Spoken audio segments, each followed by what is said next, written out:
Dalam rangka menuntaskan kemiskinan di kota Cimahi dan seluruh wilayah kerja Sentra Abioso, maka pekerja sosial dari Sentra Abioso turun ke lapangan untuk mengasesmen PPKS.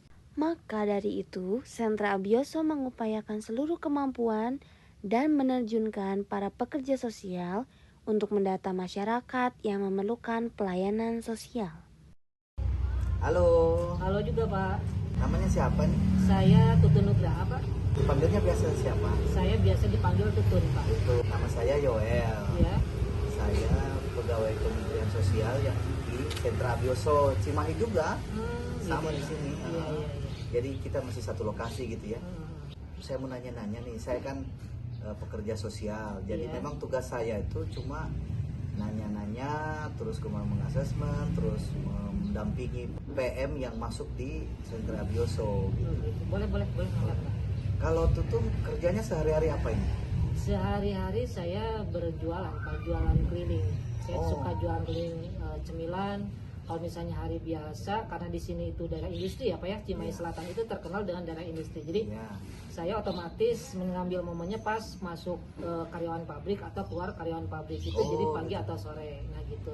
Kalau hari Minggu otomatis saya kerjanya atau jualannya ya di daerah seputaran Pemkot atau Brigif, nah gitu. Karena itu kan hari Minggu itu banyak orang kumpul-kumpul di sana Pak, gitu, ngambil momennya seperti hari itu. Minggu ya? Iya, hari Minggu. Sudah pernah mengikuti pelatihan pijat belum?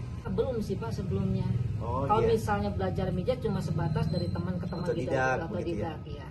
Ya, jadi begini, salah satu tujuan kami dari Sentra Abioso itu untuk menuntaskan kemiskinan ya. Jadi teman-teman yang ada di luar Sentra Abioso itu kan banyak tuh yang biasa seperti kayak tutun jalan, jualan gitu kan. Bahkan ada yang lebih ekstrim tuh, ngamen, ngemis, kakinya sengaja dicacatin gitu apa gitu kan, Iya, pura-pura dicacatan gitu kan. Nah, saya mau nanya, kalau Tutun tinggalnya daerah sini juga kan ya? Iya, tinggalnya Ada daerah kakak, ada KTP. Ada kakak, ada KTP karena memang penduduk sini asli. Udah menikah? Saya udah Pak. Oh gitu ya. Rencananya saya begini, saya akan coba mendata, mengasesmen. Nanti kita bisa ketemu di mana lagi ya?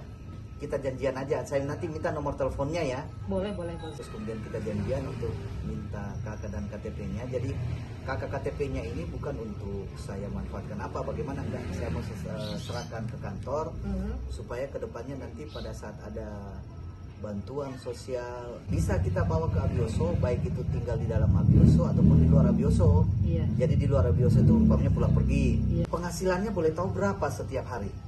Kalau buat penghasilan sih nggak tentu juga ya Pak, karena memang namanya jualan itu kadang rame, kadang sepi gitu ya. Iya. Kalau misalnya lagi rame ya sehari mungkin bisa dapat 100.000 lebih. Kalau lagi sepi, kalau lagi sialnya gitu bahkan nggak dapat spesial pun gitu Oh, Pak. gitu. Tapi 100 lebih itu keuntungan bersih.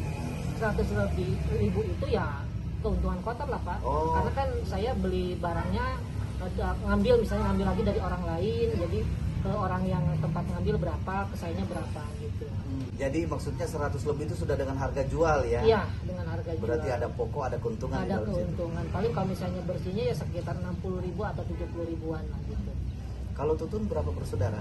Saya 3 bersaudara Pak. Anak ketiga. Anak ketiga, anak terakhir ya? Iya, terakhir. Orang tua masih ada?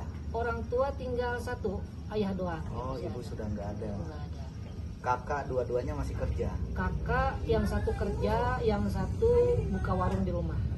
Kalau Tutun bisa nggak diceritakan sedikit tentang kesehariannya Tutun, terus pengalamannya Tutun, respon keluarga, terus kemudian masyarakat bagaimana terhadap Tutun yang dalam hal ini disabilitas netra sama dengan saya, cuman Tutun masih beruntung ada penglihatan sedikit ya. Iya betul Pak.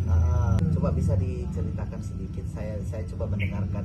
Ya kalau buat cerita saya di lingkungan keluarga sendiri gitu Pak, pada awalnya memang keluarga cukup mengkhawatirkan sekali. Ketika saya mau beraktivitas di luar rumah, banyak sekali kekhawatiran yang disampaikan sama keluarga, jangan ke sana, jangan ke sini, karena walaupun misalnya penglihatan saya masih ada, tapi tetap aja yang namanya orang tua, namanya saudara, kekhawatiran itu tetap ada.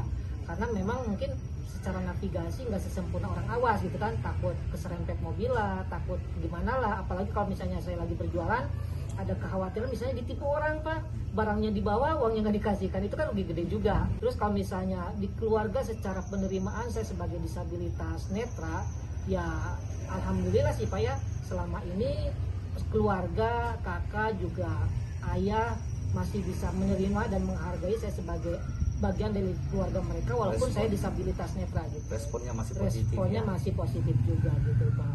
Terus kalau misalnya buat kegiatan sehari-hari saya, selain saya berjualan, saya juga karena saya sempat ya Pak, sempat ikut pelatihan juga baca tulis braille, Arab braille juga. Nah, di sela-sela itu kalau misalnya di hari akhir pekan terutama ya Pak, saya ngajar Al-Quran braille juga, ngisi pengajian juga. Nah itu mungkin kegiatan-kegiatan yang sudah saya lakukan sebagai disabilitas netra. Nah, kemudian ya yang positif. Kemudian kalau misalnya buat mijit mah belajar secara khusus dan formal saya belum pernah tuh Pak. Gitu. Jadi dasarnya dalam keluarga, masyarakat tidak ada masalah ya? Tidak ada masalah selama saya bisa membuka diri dan memperkenalkan diri bahwa saya itu disabilitas netra, dan walaupun disabilitas netra tetap bisa eksis, tetap bisa bergaul dan bersosialisasi, insya Allah mereka juga bisa menerima dengan tangan terbuka gitu Pak. Bahkan mereka lebih respect ketika saya bisa berbuat sesuatu gitu, karena tuh orang gitu aja bisa berbuat, masa ya kita yang normal enggak gitu, nah kayak gitu Pak. Pernah masuk pendidikan formal nggak? Sekolah SD, misalnya. SMP, SMA? Kalau saya itu kan kerasanya itu penglihatan mulai terganggu tuh di kelas 3 SD ya Pak ya. Oh, Nah, selama itu ya saya mengikuti pendidikan secara formal karena memang keluarga kurang dapat informasi yang cukup kemana sih kalau misalnya anaknya kondisi seperti ini sekolahnya harus kemana gitu kan.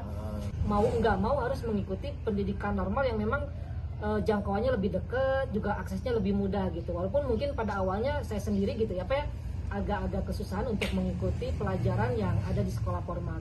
Tetapi ketika saya bisa berterus terang, kemudian menyampaikan apa hambatan-hambatannya, alhamdulillahnya teman-teman guru-guru itu memberikan akses yang mudah untuk mengikuti pendidikan formal itu sendiri gitu.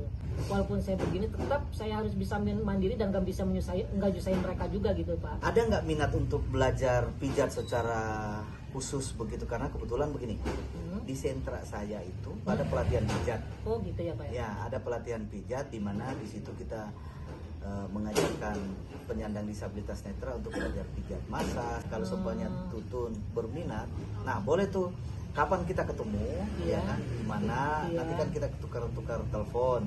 Nanti saya datang ketemu dengan tutun, minta KTP-nya, minta kakaknya untuk saya masukkan ke kantor. Nanti pada saat ada bantuan itu kan banyak ya, seperti yang saya sampaikan tadi, ada bantuan vokasional, bantuan kebutuhan hidup, terus bantuan kebutuhan usaha gitu kan ya, banyak. Nah mungkin dalam hal ini nanti tutun bisa belajar pijat melalui bantuan vokasional. Nanti belajar massage, belajar shiatsu boleh, dan itu gratis ya. Tidak dipungut biaya sedikit pun dan tidak mengeluarkan uang sepeser pun.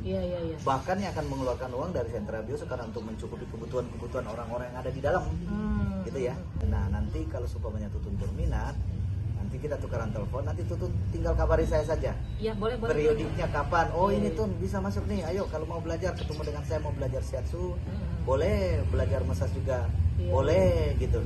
Nah, kenapa? Supaya menambah pengetahuan ilmu untuk tutun dalam menghadapi keperluannya tutun gitu ya. Iya, betul. Jadi untuk mengurangi juga penyandang disabilitas yang di bawah rata-rata gitu. Di bawah rata-rata tuh maksudnya jangan sampai kita dapat lagi penyandang disabilitas khususnya tunanetra dalam hal ini.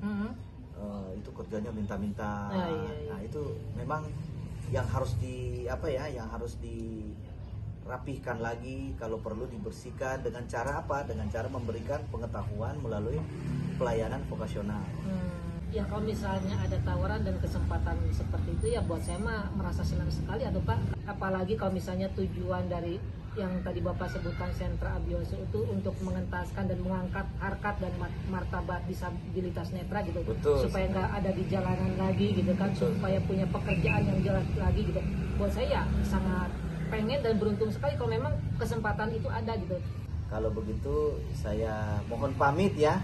Saya terima kasih banyak nih sudah mendapatkan informasi-informasi tentang tutun. Kedepannya saya berharap bahwa tutun bisa masuk ke Sentra Abioso. Iya. Oke ya, makasih ya Tun Yuk ya. sama-sama Pak Ya, Emel. Yuk, mangga. mangga.